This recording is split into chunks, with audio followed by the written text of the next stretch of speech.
Lalaway na ako eh. Tapos, nandyan din yung mga notebook syempre. Nung elementary kasi ako, may times na color-coded yung notebooks namin. For example, pag science, blue. Pag English, red. Yung mga ganun. Pero minsan free for all naman siya. Kaya kahit anong cover, okay lang. Mama, 12 daw na notebook yung kailangan namin. Oh, may kulay ba? Wala ma, kahit ano daw. Edi okay. At least di na ako mahirapan magbalot. Ay ma, pwede ito na lang bilhin natin. Ang ganda oh, anime yung mga cover. Paborito ko to eh. Tingin nga.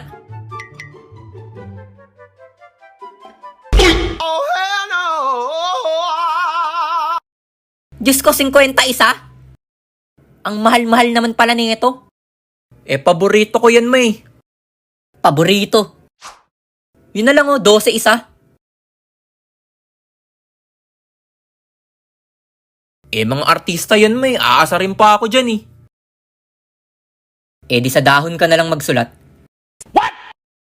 Naranasan niyo na bang maasar dahil sa cover ng notebook? Okay class, that's all for my lecture. Tayo ay magno-notes na kaya ilabas nyo na ang mga notebook nyo. Uy Juan, Oh, ilabas mo na si Cardo. Magno-notes na daw tayo eh.